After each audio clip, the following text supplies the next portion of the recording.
처남의 집 근처를 지나던 중이었다. 문득 들러볼까 하는 마음이 들어 핸들을 돌렸다. 대문 앞에 아내의 차가 보였다. 은빛으로 반짝이는 렉서스. 분명 우리 차고에 있어야 할 차량이었다. 가슴이 묘하게 조여왔다. 뭔가 이상했다. 조용히 창문 쪽으로 다가갔다. 들키지 않도록 발소리를 죽이며 조심스럽게 귀를 기울였다. 그때 그 집 안에서 들려온 목소리는 내 삶을 송두리째 뒤흔들었다. 그 늙은 바보가 서류에 사인만 하면 우린 계획한 모든 걸 가질 수 있어. 마르가리타의 목소리는 창문 틈을 타고 흐르며 독처럼 내 혈관 속으로 퍼졌다. 나는 차에 앉아 그대로 굳어버렸다. 여전히 점화장치에 꽂힌 열쇠가 흔들리고 있었다. 불과 5분 전이었다. 딸에게 전화를 걸어 저녁을 함께하자며 깜짝 초대를 했었다. 아빠, 나 집에 없어. 그녀는 밝게 말했다. 하지만 다니엘은 거기서 뭔가 서류 작업하고 있어. 그리고 그 렉서스, 마치 아무 일도 없다는 듯 현관 앞에 주차돼 있었다. 나는 엔진을 끄고 무거운 다리로 창문 앞으로 다가갔다. 커튼 사이 틈으로 보이는 장면은 명확했다. 결혼한 지 25년 된 내 아내 마르가리타는 마치 주인인 양 소파에 누워 있었고, 내 사위 다니엘은 책장에 기대어 내가 예전부터 혐오했던 그 자만한 미소를 짓고 있었다. 모든 건 타이밍대로야. 다니엘이 말했다. 유골에 제출할 거고 이유는 단순하게 화해 불가로 기재하지. 사마라주 새 법률에 따르면 마르가리타는 결혼 중 획득한 자산의 절반과 평생의 생활비를 받을 수 있었다. 그녀가 웃었다. 한때 내게 마법처럼 느껴졌던 그 맑고 청아한 웃음이었다. 건설 회사만 해도 1200만 루블 가치는 돼. 부동산, 별장, 투자까지 합치면 거의 2000만. 손이 떨렸다. 나는 핸드폰을 꺼내 녹음을 켰다. 마침 다니엘이 말을 이어가고 있었다. 그리고 무엇보다 중요한 건 그의 순진함이지. 안드레이는 전혀 모르고 있어. 우리가 벌써 모든 걸 계산했다는 걸. 은행 명세서, 부동산 서류, 회사 평가. 이미 복사 다 끝났지. 그는 커피 테이블 위에 노란색 서류철을 가리켰다. 그 열쇠는 그가 우리에게 직접 건넸다고 봐야지. 나는 2년간 충실한 아내인 척 연기했어. 마르가리타는 손톱을 들여다보며 말했다. 그 지루한 건설 이야기들, 관심 있는 척, 월급 걱정할 때 고개 끄덕여주고. 그 사람 아직도 내가 그를 사랑한다고 믿고 있다니. 내 발 아래에서 마른 가지 하나가 툭 소리를 내며 부러졌다. 두 사람은 마치 총성을 들은 사슴처럼 갑작스레 조용해졌다. 고개를 돌려 창밖을 바라봤다. 나는 몸을 벽에 바짝 붙이며 숨을 죽였다. 심장은 미친 듯이 뛰었고 손바닥에는 땀이 흘렀다. 무슨 소리 못 들었어? 마르가리타가 불안하게 물었다. 또 이웃집 고양이겠지. 다니엘이 대수롭지 않게 말했다. 자꾸 쓸데없는 걱정하지 마. 내 입장이었어 봐. 안드레이가 다 알게 되면 어쩌려고? 몰라. 그는 웃었다. 심지어 우리가 직접 말해도 못 알아들을걸. 9월이면 이혼 서류는 정리되고 너는 자유야. 너 하고 싶은 거 다 할 수 있어. 누구와도.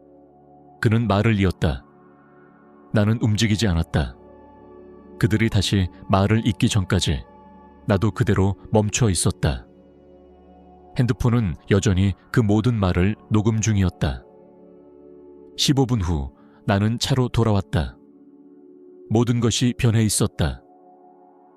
25년간의 결혼 생활이 내 아내와 사위 사이에 치밀한 법적 시나리오로 바뀌어 있었다. 커피 테이블 위에 노란 서류철이 내 뇌리에 박혔다. 그 수개월간의 계획, 정보 수집, 서류 정리. 그동안 나는 하루 16시간씩 일했다. 그들은 조용히 내 미래를 무너뜨릴 준비를 했다. 나는 운전석에 앉아 손을 내려다보았다. 그 손으로 회사를 일구었고, 그 손으로 마르가리타를 지금의 자리로 끌어올렸으며, 그 손으로 그녀를 예식장까지 인도했었다. 그녀의 아버지가 결혼식에 오지 않겠다고 했을 때 대신해줬던 손. 그 사람 아직도 내가 그를 사랑한다고 믿고 있다니. 그 말이 계속 머릿속에서 메아리 쳤다. 나는 진짜로 믿고 있었던 것이다. 바로 이 순간까지도. 그러다 현관문이 열렸다. 나는 차 열쇠를 잡던 손을 멈췄다. 가장 먼저 나온 건 마르가리타였다. 그녀의 가방이 리듬을 타며 흔들리고 있었다. 마치 아주 평범한 하루처럼. 그 뒤를 이어 다니엘이 나왔다. 넥타이를 정리하며 마치 모든 것을 통제하고 있다는 듯한 표정으로. 그들은 내가 거기 있을 줄 몰랐다. 마르가리타의 얼굴에 떠오른 놀라움은 마치 뺨을 때리는 듯한 충격이었다. 안드레이? 그녀의 목소리가 높아졌다. 여기서 뭐 하는 거야? 나는 겉으론 최대한 평온해 보이려 했다. 속은 이미 소용돌이쳤지만. 근처 공사장 좀 둘러봤어. 나는 거짓말을 했다. 그래서 베로니카네 잠깐 들러보려다가. 다니엘은 즉시 마르가리타 옆으로 다가섰다. 본능적으로 그녀를 가리며 날 노려보았다. 마치 내 말에서 틈을 찾으려는 듯한 눈빛. 마르가리타는 서둘러 말을 이었다. 베로니카는 집에 없어. 우리는 그냥... 다니엘이 어떤 고객 서류 준비를 하는데 내가 도와주고 있었어. 거짓말은 매끄럽게 흘러나왔다. 수년간 연습해온 듯했다. 나는 그 거짓말들이 도대체 얼마나 많았는지 생각했다. 그리고 한 번도 의심하지 않았던 나 자신이 부끄러웠다. 그렇구나. 나는 무표정하게 말했다. 오늘 6시까지 일한다고 하지 않았어. 오전에 핸더슨건 프레젠테이션이라고 했잖아. 마르가리타의 얼굴에 불안의 그림자가 스쳤다. 일찍 나왔어. 머리가 좀 아파서. 아쉽네. 나는 고개를 끄덕였다. 다니엘 씨, 힘든 사건인가 보죠? 재산 분할. 아니. 고객 건이에요. 그의 말은 삐걱거렸다. 모든 게 무너지는 와중에 웃기기까지 했다. 오래 있었어, 안드레이? 마르가리타가 조심스럽게 물었다. 방금 도착했어. 왜? 그냥. 그녀는 어색한 웃음을 지으며 말했다. 좀 긴장해 보여서. 괜찮아. 나는 말했다.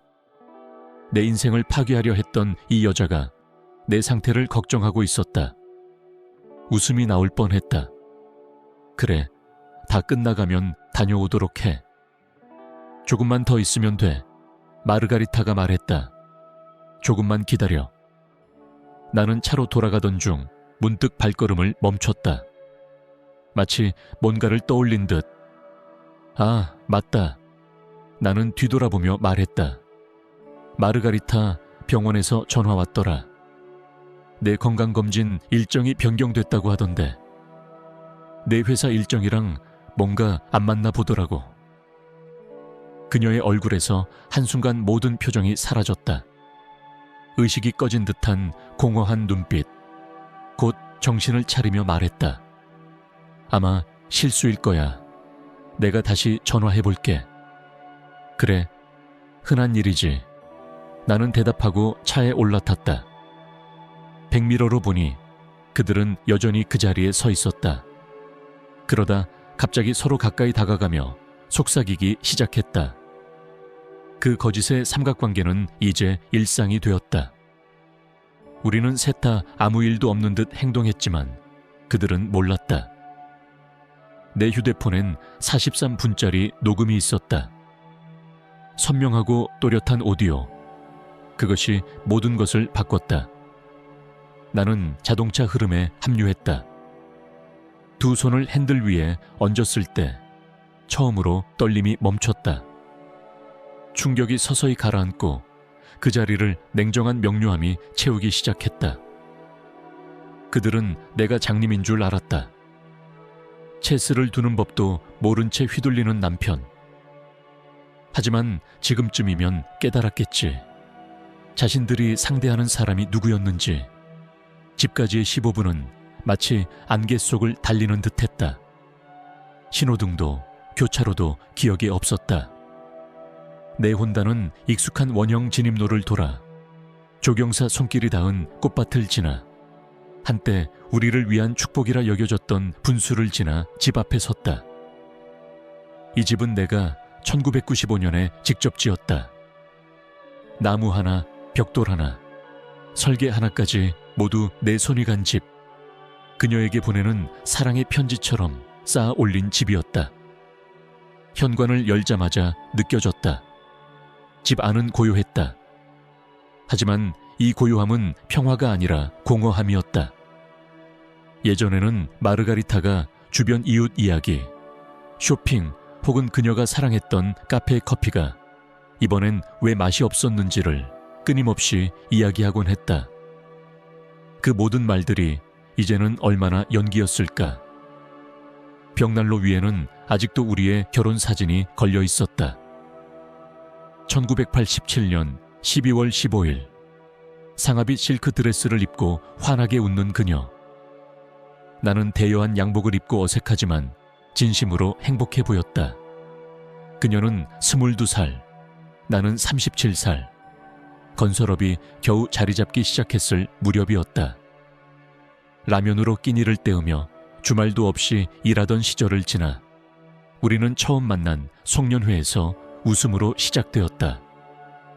나는 그녀의 미소에 빠졌고 그녀는 내 무뚝뚝한 유머에도 웃어주었다.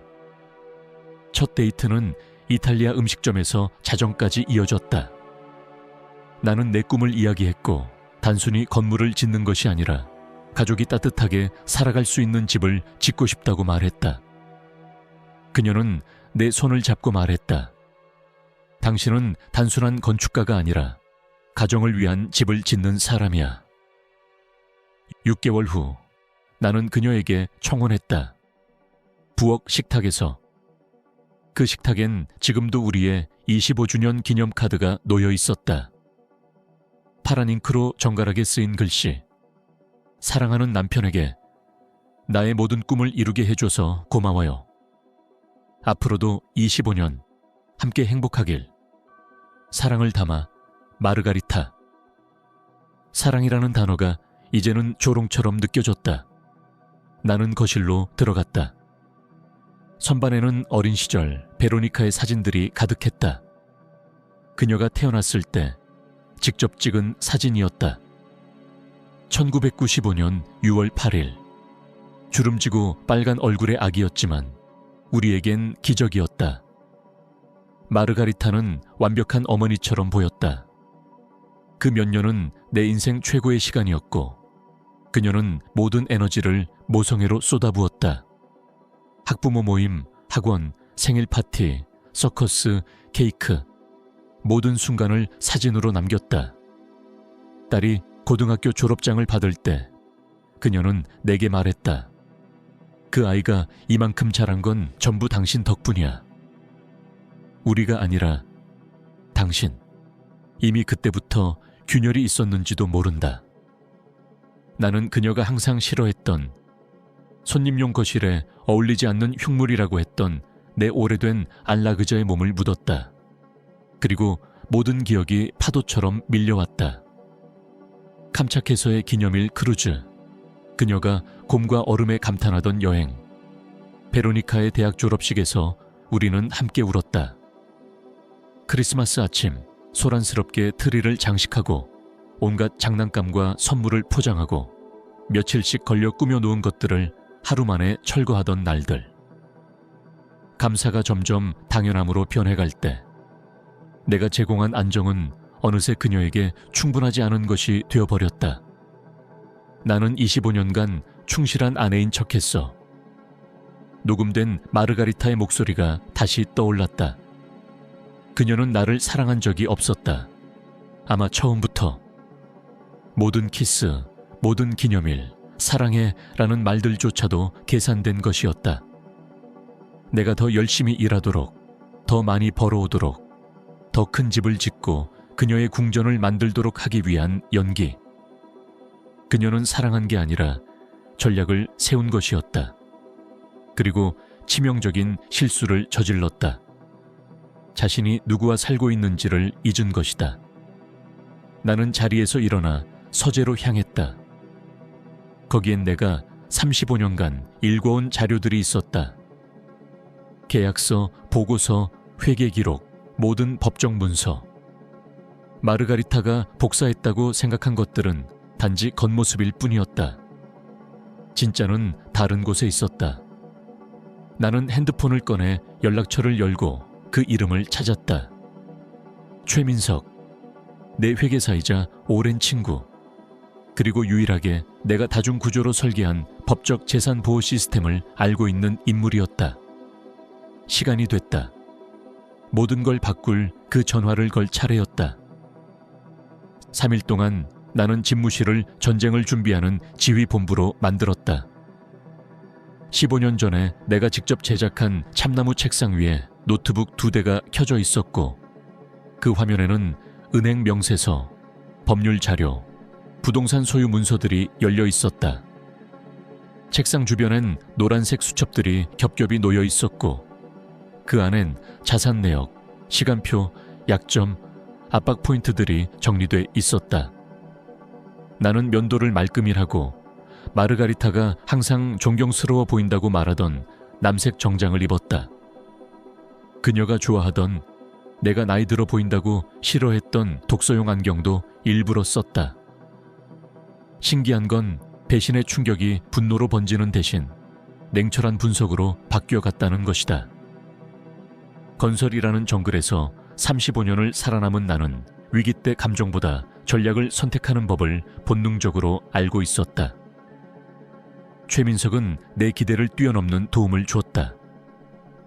우리가 세금 최적화를 위해 과거에 설계한 구조들은 법적으로 완벽하게 정당했고 문서도 완비돼 있었다. 하지만 표면적으로는 드러나지 않는 일종의 골드 리저브였다.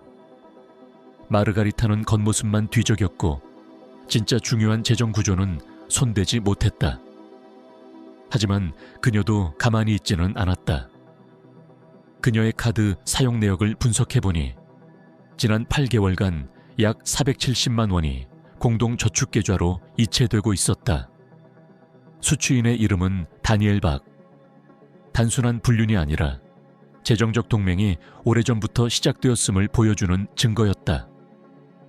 고급 클럽에서의 점심 10만 원, 스파, 디자이너 제품 구매. 모두 그녀가 책 모임이나 자선 모임으로 외출한 날과 겹친다. 한 번은 120만 원짜리 수제 가방을 구입한 날. 아침엔 내가 그녀의 어머니 약값이 비싸다며 걱정하던 날과 동일했다. 반면 다니엘의 허점도 드러나기 시작했다. 건설업계에서 알고 지내던 인맥들에게 연락해보니 그는 빚더미에 앉아 있었다. 학자금 대출 1,800만 원, 고급 오피스 임대료 월 280만 원. 그에 비해 수입은 턱없이 부족했고 외형만 화려할 뿐 실속은 없었다. 하도급 업체들에겐 수천만 원의 대금을 미뤄왔고 말뿐인 약속으로만 연명하고 있었다. 변호사협회 웹사이트를 확인해보니 그는 2번의 징계 심사를 받았고 비록 정식 징계로 이어지지는 않았지만 법조계 내에서 이미 신뢰를 잃고 있었다. 나는 의자에 깊숙이 기대어 그동안 수집한 자료들을 천천히 살펴보았다. 마르가리타와 다니엘은 나를 과소평가했다. 하루 16시간 일하고 묵묵히 가족을 부양하는 남편. 하지만 그들은 잊었다. 페도르 건설을 맨손으로 세운 사람이 누구였는지를. 나는 이제 본격적인 방역을 준비해야 했다.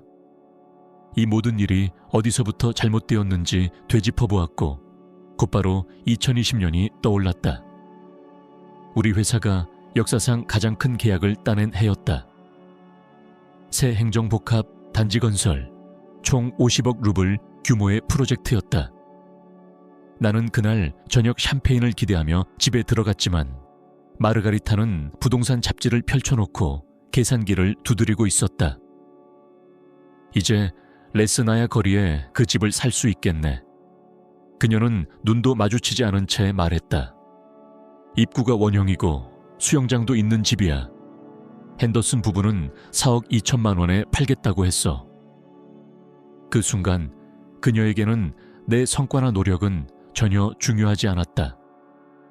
오직 그 돈이 자신에게 무엇을 제공할 수 있는지만 따졌을 뿐이다. 나는 아직 계약서에도 서명하지 않은 상태였고 프로젝트는 설계, 승인, 인력 배치까지 갈 길이 멀었다. 시에서 돈 주는 거니까 어차피 보장된 거잖아. 그녀의 말은 단호했다. 그날 우리는 2시간 동안 말다툼을 했다. 그녀는 집, 클럽, 차, 휴가까지 모든 걸 비용 항목으로 쪼개어 계획했다. 그리고 그 모든 문장에서 우리라는 말은 사라지고 나만이 남아있었다. 2021년 그녀의 요구는 더욱 노골적이 되었다. 패터슨 부인이 클럽 회원이 되자 마르가리타도 반드시 들어가야 한다고 했다. 볼가강 별장은 이제 창피하다고 말하며 장손 부부 별장을 예로 들었다.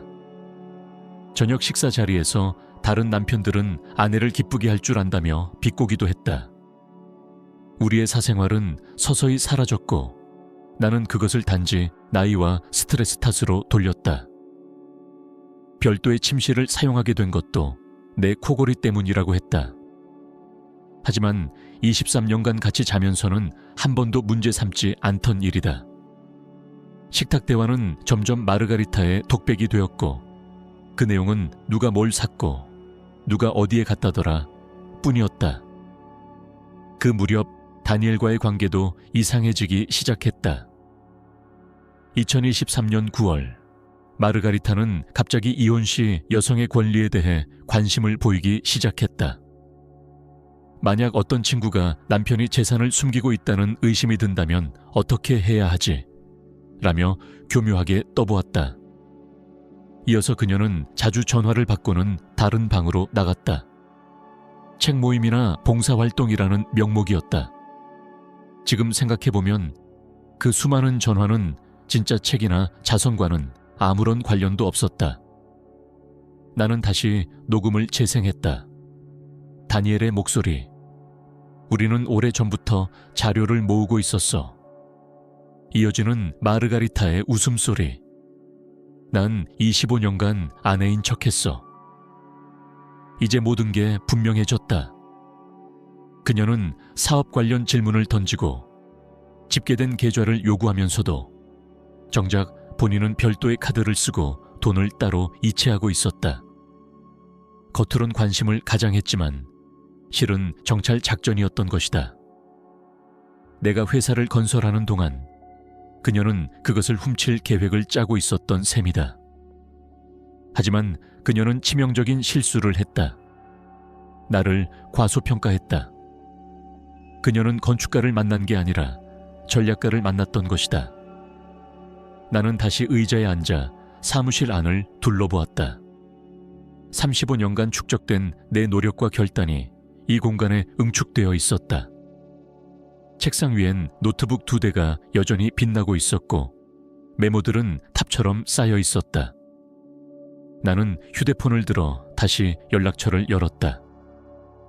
정수연, 내가 신뢰하는 법률 회계사이자 위기 시 나의 방패가 되어줄 수 있는 사람. 그는 예전부터 내가 일부 자산을 다층적으로 분산해 두도록 조언해준 인물이었다.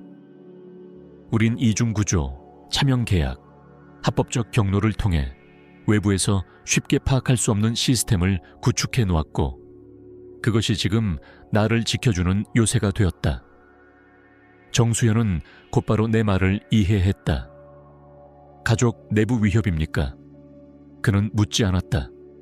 단지 조용히 대응 들어가겠습니다 라고 말했을 뿐이다. 그날 저녁 나는 마르가리타의 카드 내역을 다시 훑어보았다. 그 안엔 명확한 흔적이 있었다. 그녀는 내게 식료품비가 비싸다고 불평한 날, 오후엔 12만 원짜리 스카프를 구입했고, 친구 모임이라며 외출한 날엔 고급 레스토랑에서 18만 원을 썼다. 무엇보다 눈에 띈 건 다니엘에게 반복적으로 송금된 금액들이다.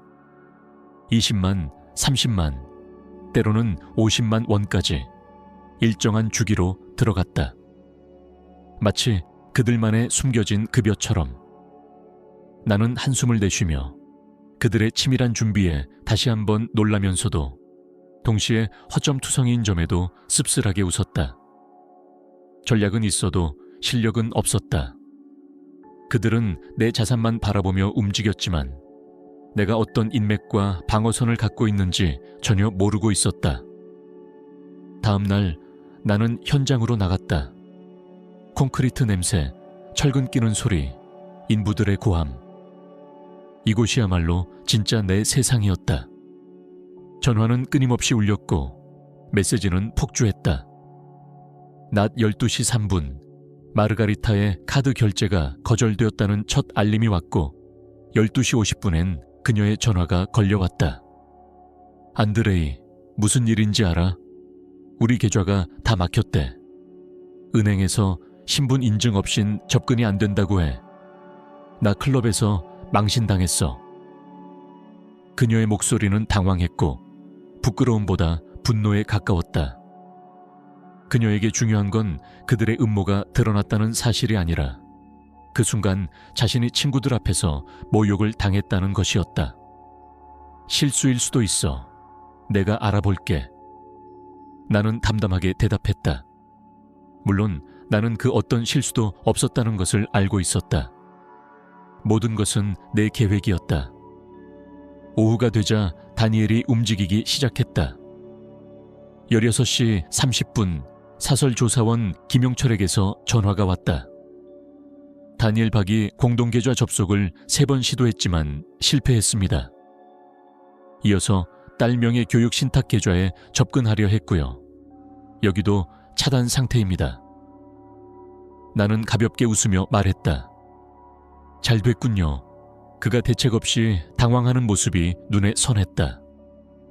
그는 자신이 모든 걸 통제한다고 생각했지만 실제로는 단 하나의 버튼도 움직일 수 없는 무력한 사람으로 전락해 있었다. 18시가 되자 나는 다시 사무실로 돌아왔다.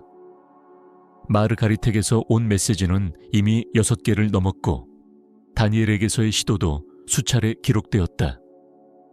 나의 모든 조치는 완벽하게 합법적이었다. 남편으로서 공동자산의 무단 이탈을 방지하고 향후 분쟁을 대비한 조치였다. 은행도 내 입장을 받아들였고 정수연도 모든 법적 서류를 정리 중이었다. 이제 다음 수는 그들의 몫이었다. 얼마나 더 깊이 발악하며 빠져드는지를 지켜볼 차례였다. 그날 저녁 6시 47분 마르가리타의 전화가 울렸다. 그녀의 목소리는 전과 달리 이제는 진심으로 절박했다. 안드레이, 도대체 무슨 생각이야? 이렇게까지 할 필요 있어? 나는 그냥 잠깐 숨 좀 쉬고 싶었을 뿐이야. 그녀는 말끝을 흐리며 감정을 누르려 애썼다. 숨 쉬고 싶다는 말이 25년간 함께한 남편의 삶을 법적으로 말살하려던 행위의 이유가 될 수는 없었다. 하지만 나는 조용히 대답했다. 지금은 말하지 말자. 서로 감정이 격해졌을 테니까. 나중에 정리되면 이야기하자. 내 말은 명백한 기회였다. 그러나 그녀는 그 기회의 의미를 이해하지 못했다. 토요일 아침 마르가리타는 다니엘의 사무실로 황급히 달려갔다. 경비원은 신문도 넘기지 않은 채 그녀의 높은 구두 소리만 멍하니 들었다. 조사원 김용철은 맞은편 카페에 앉아 그들의 모습이 창문으로 고스란히 보이는 자리에 있었다. 사무실 14층 창 안엔 두 사람이 쩔쩔매며 서류를 정리하고 있었다. 허둥지둥 얼굴은 경직되어 있었고 당황스러운 기색이 역력했다. 오래된 환풍구를 통해 그들이 나누는 대화 일부가 들려왔다. 안드레이가 다 알아버렸어. 마르가리타가 떨리는 목소리로 말했다. 우릴 전부 막았어. 기름도 못 넣었어. 우연일 리 없어. 다니엘이 입을 굳게 다물며 말했다. 3일 전 그가 베로니카 집에 왔을 때 우리가 전략을 말하던 순간이었어. 분명 들었을 거야. 얼마나? 충분히. 아니면 이렇게까지 준비하지 않았을 거야. 녹음했을 수도 있어. 말이 끝나자마자 사무실 안엔 정적이 흘렀다. 그들은 이제서야 자신들이 상대하는 사람이 누구였는지를 뼈저리게 느끼기 시작했다. 그리고 마침내 다니엘이 말했다. 계획을 앞당겨. 더 이상 단계별로 움직일 필요 없어. 월요일 이혼 신청과 동시에 긴급조치 요청할 거야. 그는 재정적 학대에 해당하는 행동을 하고 있어. 너를 돈으로 통제하고 고립시키려는 거야. 은행 계좌를 동결시킨 건 증거지. 다니엘의 말에 마르가리타의 표정이 서서히 바뀌었다. 그 말이 납득되는 전략처럼 들리는 순간 그녀는 다시 변호사의 얼굴로 돌아가고 있었다. 정서적 불안정함을 강조해야 해. 그리고 그가 예전부터 지출에 대해 너와 상의하지 않았던 사례들, 너의 소비를 비난했던 순간들 모두 기록해. 남편의 관대함도 통제의 방식이었다고 주장하는 거야. 마르가리타는 머뭇거리며 말했다. 하지만 그는 통제하는 사람이 아니었어. 오히려 늘 너그럽게 대해줬는데. 다니엘은 즉시 말을 잘랐다. 그건 오히려 더 효과적이야. 그의 관대함은 네가 그에게 의존하게 만들었고 너를 경제적으로 구속시킨 거지. 그게 바로 교묘한 심리적 지배야. 그들은 함께 앉아 마치 피고석에 세울 희생자를 조립하듯 전략을 짰다. 말 하나, 태도 하나, 어떤 감정을 드러내야 할지 모든 것이 정해졌다. 그리고 딸은? 마르가리타가 조심스럽게 물었다. 베로니카는 아빠를 신뢰해. 심리학을 전공했으니 내가 피해자인 척한다고 생각할 수도 있어. 다니엘은 입꼬리를 올렸다. 그게 오히려 좋아. 그녀의 냉정한 반응이야말로 아버지가 딸을 조종하고 있다는 간접 증거가 될 수 있어. 네가 진심으로 두려워하는 듯 보이면 그녀도 갈등을 느끼게 돼. 결국 판단을 흐릴 수밖에 없지. 그들의 전략은 정교했고 냉혹했다. 친권, 자산, 딸의 신뢰. 그들은 내가 가진 모든 것을 공격하려 했다. 그리고 그것을 법정이 아닌 감정과 여론의 장으로 끌어들이려 했다. 월요일에 그들은 서류를 제출할 것이고 수요일이면 나는 재정적 학대자로 낙인 찍히는 상황에 직면하게 될 터였다. 내가 반박하면 할수록 더 큰 의심을 사게 되는 구조였다. 방역할수록 더 유죄처럼 보이게 되는 프레임이었다. 다음 날 마르가리타는 베로니카를 만나기 위해 예전처럼 엄마의 브런치라고 부르던 약속을 잡았다. 장소는 언제나 가던 황금 스푼 카페. 하지만 이번에는 딸을 만나 따뜻한 시간을 보내기 위함이 아니라 피해자로서의 입장을 확정짓기 위한 인터뷰였다. 베로니카, 내 아빠 말이야. 뭔가 이상해. 심리적으로 문제가 있는 것 같아. 그녀는 감정을 억누른 듯한 표정으로 조심스럽게 말했다. 베로니카는 커피잔을 내려놓았다.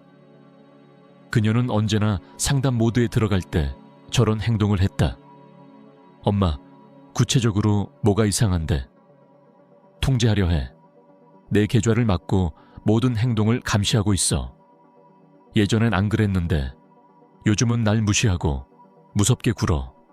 대화도 안 해. 베로니카는 잠시 생각에 잠기더니 말했다. 엄마, 재정통제는 가정 내 학대의 한 형태일 수도 있어. 하지만 동시에 자산 보호를 위한 조치일 수도 있어. 특히 법적 갈등이 예상된다면. 마르가리타는 당황한 듯 말을 얼버무렸다. 네 아빠는 그저 은행 절차라고 말해. 근데 내가 보기엔 나한테 벌을 주는 거야. 내가 이혼을 생각하고 있다는 걸 알고 나서부터. 베로니카의 눈빛이 날카로워졌다. 잠깐 엄마가 먼저 이혼을 고려하고 있었던 거야? 그러면 상황이 완전히 바뀌지. 마르가리타는 말이 막혔다. 감정의 흐름을 만들려던 계획은 딸의 분석적 질문 앞에 무너져 내렸다. 나는 그냥 네가 심리학 전공자니까 뭔가 이상하다는 걸 느꼈을 거라고 생각했어. 하지만 베로니카는 고개를 저었다. 엄마, 넌 지금 내게 진단을 요청하는 게 아니야. 그냥 네 편을 들어달라고 하고 있어. 근데 나는 그런 방식으로는 판단할 수 없어. 정확한 정보 없이 어느 쪽 편에도 설 수 없어. 마르가리타는 아무 말 없이 자리를 떴다. 베로니카의 얼굴에는 혼란이 가득했지만 그 안에는 분명한 경계심도 있었다. 딸의 본능은 이미 그녀에게 경고를 보내고 있었다. 누가 진실을 말하고 있고 누가 조작하고 있는지를. 그 시간 나는 사무실에서 예상치 못한 전화를 받았다. 오래된 협력사 대표 조철민. 안드레이, 다니엘 박마리아. 문제가 터졌어. 변호사 협회에서 조사 들어갔대. 나는 자세를 고쳐 앉았다. 무슨 이유로? 하청업체들한테 돈을 받았으면서도 지급 안 했다는 신고가 들어갔어. 신탁관리, 자금 관련 문제도 있고. 회의가 다음 주로 잡혔대. 나는 눈을 가늘게 뜨며 되물었다. 2천만 원 규모 아닌가? 그렇지. 관련자 셋이나 있대. 지금 난리야. 그날 오후 3시간 동안 나는 통화를 이어갔다. 전기기술자, 배관공, 지붕공. 하나같이 말하길 다니엘은 돈을 받고도 하청업체에선 다음 주, 다음 달을 반복하며 미뤘다고 했다. 어느 누구도 계약서를 제대로 받은 적이 없었고 심지어 연락 두절된 사례도 있었다. 이제는 분명해졌다. 그는 단순한 기생충이 아니라 체계적으로 사기를 쳐온 인물이었다. 나는 그날 즉시 변호사협회에 공식 제소장을 제출했다. 금액, 날짜, 피해자 전부 정리된 문서와 함께. 오후 4시 30분 다니엘의 사무실로 긴급 출석 요청서가 발송되었다. 내부 윤리 위반으로 회의 참석 의무. 오후 4시 47분 김용철의 메시지가 도착했다. 다니엘 박이 서류가 든 박스 3개를 들고 사무실을 빠져나갔습니다. 차량에 탑승 후 출발. 추적할까요? 나는 단호하게 말했다. 아니, 어차피 어디로 가는지 알고 있어. 시스템이 붕괴되기 시작하면 공모자들은 하나의 구멍으로 몰려든다. 마치 불난 배 위의 쥐처럼. 그들은 결국 서로를 잡고 서로를 밀어낼 것이다. 이제는 내가 방역할 시간이 다가오고 있었다. 일요일 저녁 나는 사무실 내 조용한 내 공간에 앉아 있었다. 벽 한쪽에는 내가 직접 정리한 시간대별 사건 흐름이 커다란 화이트보드 위에 표시되어 있었고 빨간 실과 메모들로 가득 찬 보드는 마치 수사관의 작전 기지 같았다. 전화 통화 기록, 송금 내역, 카페에서의 대화 장소, 각각의 날짜와 이름이 정확하게 엮여 있었다. 나는 모든 조각들을 하나하나 제자리에 끼워 넣고 있었다. 그리고 그 순간 이메일 알림이 울렸다. 송신자, 정수연. 제목은 단순했다. 프로젝트 대응 전략 이안, 기밀. 첨부 파일을 열자 그것은 단순한 법률 서류가 아니었다. 그것은 방패이자 검이었다.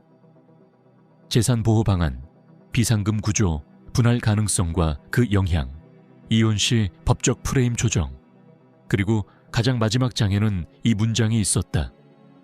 심리적 압박, 자산 강탈 시도, 자녀를 통한 간접 조작 시도에 대한 반소 반수 제한. 나는 숨을 깊이 들이쉬었다. 모든 준비는 끝난 셈이었다. 이제는 누가 먼저 움직이느냐의 문제였다. 그 순간 딸 베로니카에게서 문자가 도착했다. 아빠, 엄마가 방금 울면서 전화했어. 당신이 전쟁을 시작했다고 소리쳤어. 무슨 일이야? 나는 잠시 답을 멈췄다. 지금은 그녀에게 모든 걸 말할 수 없었다. 지금은 괜찮아, 딸. 그냥 어른들 사이의 일일 뿐이야. 곧 다 설명해 줄게. 그녀는 더 묻지 않았다. 하지만 분명히 느꼈을 것이다. 무언가가 완전히 변해가고 있다는 것을. 무너지는 게 단지 부부 사이가 아니라 믿음과 가족의 균형이라는 것을. 월요일 아침 9시 14분 전화벨이 울렸다. 안드레이 페도로프 씨 맞으시죠? 시청 가정법원입니다. 부인께서 이혼 신청 및 긴급 보호 조치를 요청하셨습니다. 수요일 오전에 예비 심리가 열릴 예정입니다. 나는 당황하지 않았다. 오히려 예상보다 하루 빠른 행동이었다. 10분 뒤 우리 회사의 회계 담당에게서 전화가 왔다. 사장님, 방금 마르가리타 씨가 전화했습니다. 본인 명의 카드로 70만 원 송금을 요구했어요.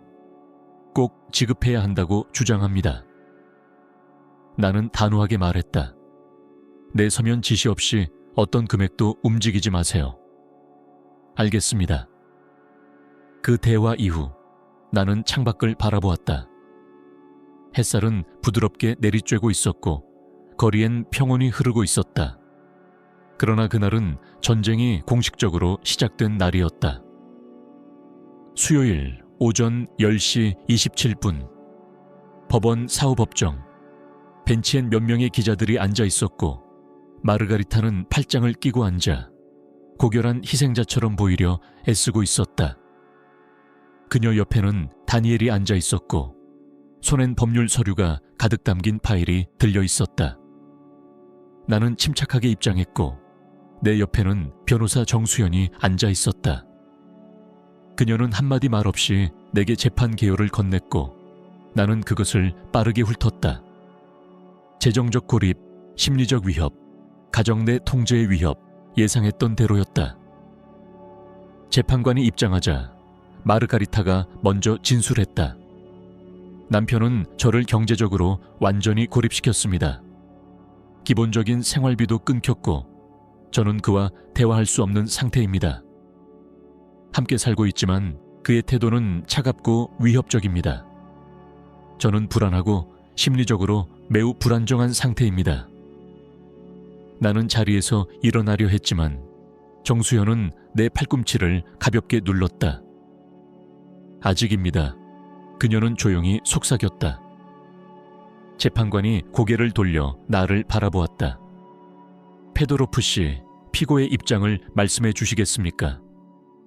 나는 조용히 일어섰다. 존경하는 재판관님, 현재 논의 중인 모든 계좌는 공동자산 계좌입니다. 저는 배우자가 자산을 무단으로 유출할 가능성에 대비해 합법적 절차에 따라 모든 공동계좌를 일시 동결한 것입니다. 이에 대한 정당한 의심 근거가 있으며 그에 따른 증거 자료를 준비해 왔습니다. 나는 준비해온 서류철을 건넸다. 첫 장에는 그녀가 다니엘 박의 명의로 송금한 47만 원의 기록이 있었고 그 뒤에는 그녀가 내게 약값을 요구한 날 구입한 명품 가방의 결제 내역이 있었으며 마지막 장에는 두 사람의 대화 녹취록이 적혀 있었다. 그는 아직도 내가 그를 사랑한다고 믿고 있어. 6월에 이혼 서류 내고 재산은 정확히 나눌 거야.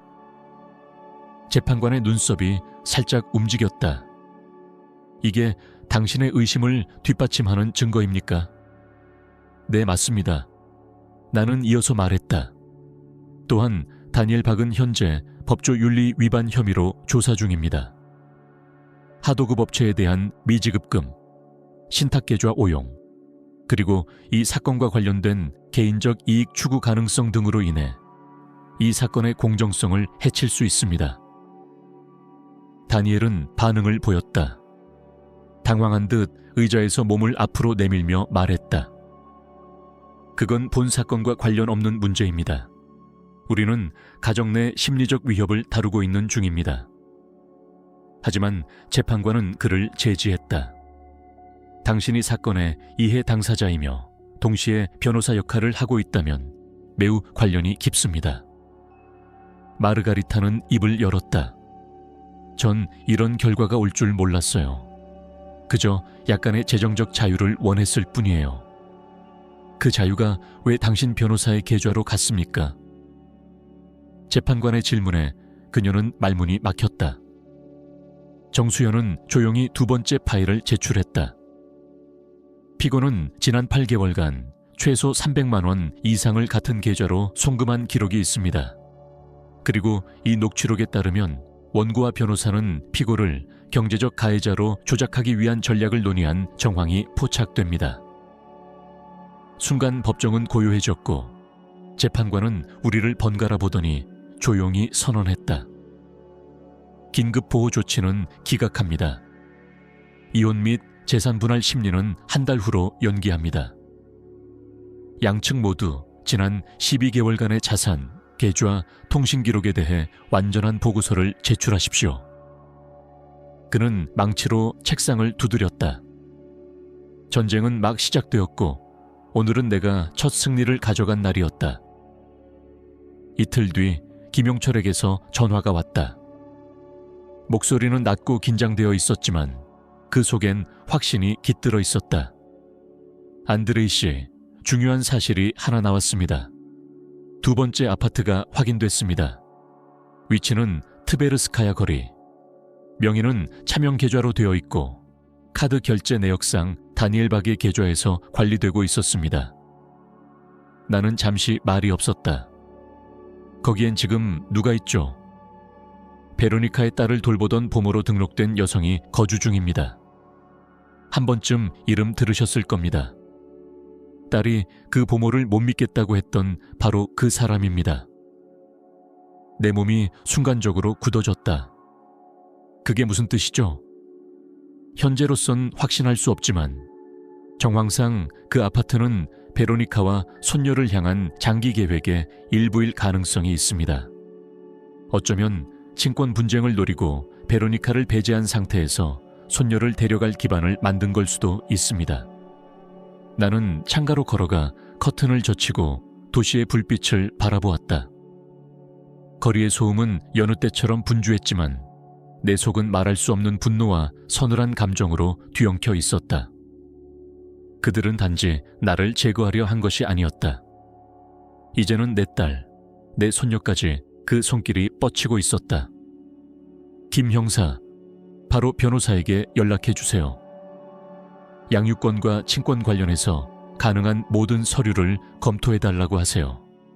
만에 하나 그들이 서류를 준비하고 있다면 그 증거를 잡아야 합니다. 그는 말없이 끄덕이듯 대답했다. 우리는 더 이상 재산 싸움이 아닌 가족의 존엄과 미래를 지키기 위한 싸움에 돌입하고 있었다. 다음 날 아침 나는 베로니카의 집을 찾았다. 문을 열고 나온 딸은 아직 잠에서 덜 깬 얼굴이었다. 아빠, 들어와. 다니엘은 어젯밤에 안 들어왔어. 걱정하지 마. 그녀는 가볍게 웃으려 했지만 눈괴는 지친 흔적이 역력했다. 우리는 주방에 앉아 함께 커피를 마셨다. 아이는 유치원에 가 있었고 집안은 적막했지만 그 안엔 오랜만에 느껴보는 안정감이 있었다. 어떻게 지냈어? 내가 조용히 물었다. 힘들어. 솔직히 말해서 모든 게 무너지는 기분이야. 엄마는 연락이 안 되고 다니엘은 아무렇지 않은 척하지만 표정이 창백하고 예민해. 아빠, 지금 진짜로 무슨 일이 벌어지고 있는 거야? 나는 잠시 숨을 고르고 말했다. 좋아, 이제는 말할 때가 됐지. 나는 딸에게 모든 것을 이야기했다. 감정은 배제한 채 사실만을 하나씩 차분하게. 계좌 동결의 이유, 녹취 내용, 사기 전략, 두 사람의 대화, 그들의 이중 계좌, 그리고 트베르스카야의 아파트에 이르기까지. 그녀는 아무 말 없이 들었다. 가끔 눈을 깜빡일 뿐 얼굴은 점점 창백해졌다. 이게 다 진짜야?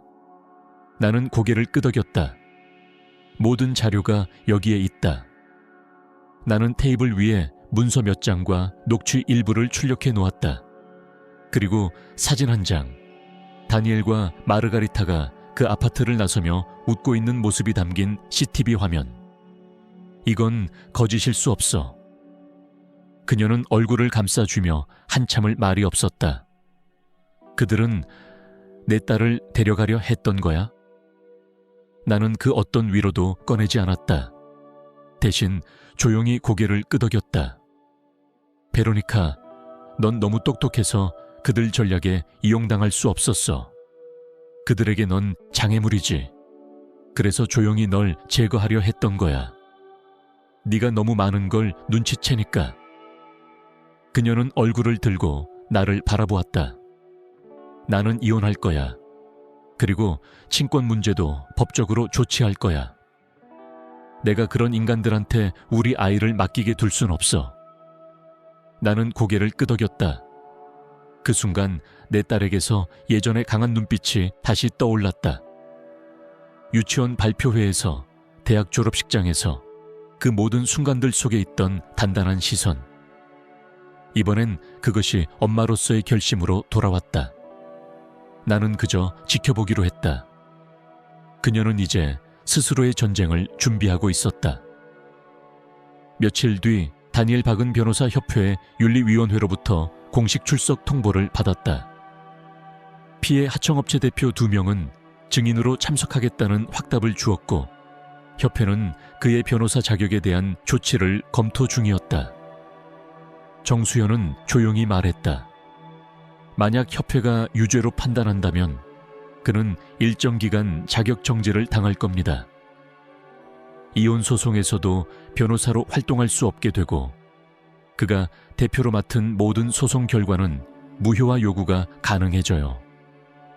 당신의 사건 역시 그의 자격 문제를 근거로 재심 요청할 수 있습니다. 나는 천천히 고개를 끄덕였다. 복수는 목적이 아니었다. 단지 정의가 제자리를 찾는 과정일 뿐이었다. 같은 날 은행에서 연락이 왔다. 페도로프 씨, 다니엘 박 명의로 마르가리타 씨 계좌에서 법률 신탁으로의 송금 시도가 있었습니다. 차단 조치 완료되었고 시도 자체는 기록에 남았습니다. 이를 검찰에 넘길까요? 나는 짧게 말했다. 아니요, 기록만 해두세요. 아직은 때가 아닙니다. 우리는 긴 싸움을 이어가고 있었고, 이 전장은 생각보다 길고 조용한 전투였다. 다음 주 나는 마르가리트에게 개인적인 만남을 요청했다. 변호사도 없고 회계사도 없이 단순히 한때 부부였던 사람들로서 우리는 예전에 그녀의 생일을 자주 축하하던 오래된 카페에서 마주 앉았다.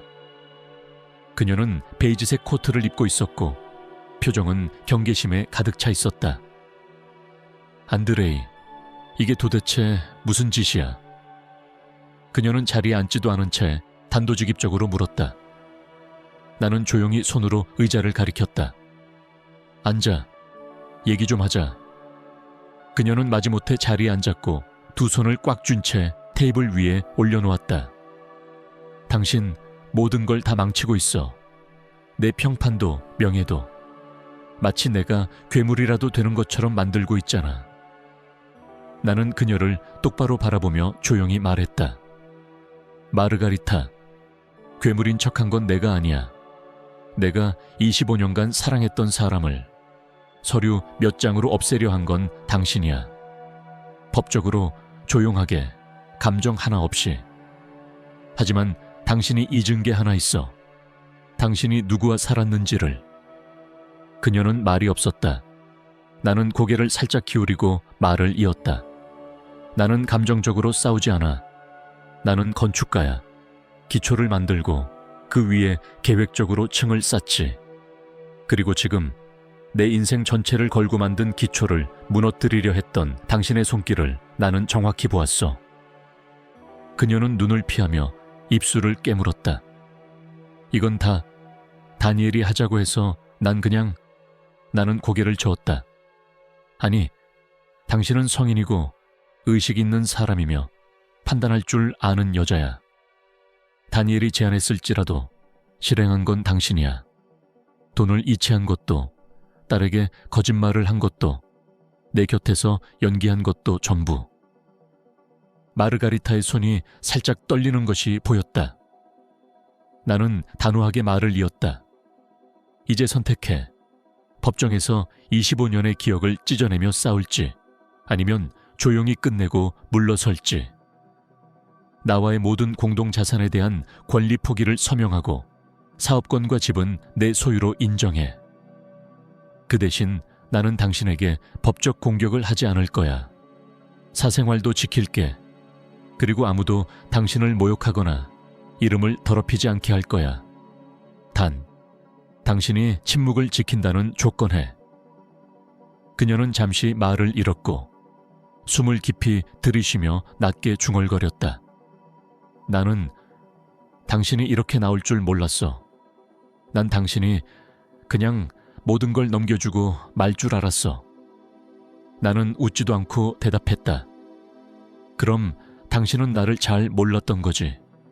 난 당신이 말하던 그 지루한 남편이 아니라 이 회사를 맨손으로 세운 사람이고 정글 같은 세상에서 살아남은 사람이다. 나는 당신의 사기극에 넘어갈 만큼 순진하지 않아. 침묵이 흘렀다. 오래된 카페는 적막했고 우리 둘 사이의 공기는 무겁고 싸늘했다. 알겠어. 그녀는 마침내 낮은 목소리로 말했다. 서명할게. 나는 고개를 끄덕였다. 전투는 끝났다. 협상은 마무리되었고 이제는 서류화만 남았다. 그리고 단 일주일 후 모든 문서에 도장이 찍혔다. 상호 동의 이혼, 재산권 포기, 사업권 보호, 계좌 정리 완료. 그녀가 몰래 이체한 금액은 환수되었고 추후 청구권도 포기되었다. 마르가리타는 조용히 도시를 떠났고 어느 날부턴가 연락조차 하지 않았다. 나는 묻지 않았다. 궁금하지도 않았다. 다니엘은 재판에서 모습을 감추었다. 윤리위원회의 심리는 계속되었고 2명의 하도급 피해자가 정식 고소를 제출했다.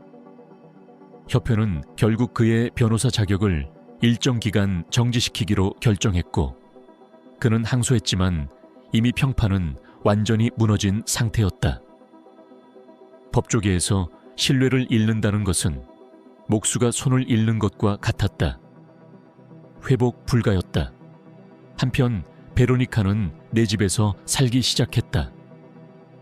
이혼 절차가 진행되는 동안 그녀와 손녀는 내 집에서 머물렀고 우리는 마치 오래전 그 시절처럼 다시 가족이 되었다. 아침이면 내가 아침 식사를 준비했고 그녀는 아이를 유치원에 데려다 주었다. 저녁이면 소파에 나란히 앉아 오래된 영화를 틀고 과거의 추억과 현재의 현실을 조용히 이야기했다. 어느 날 밤 그녀는 문득 말했다.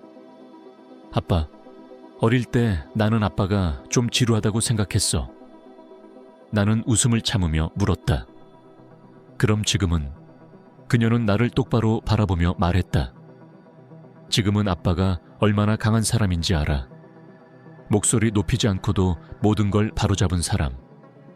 난 정말 존경해.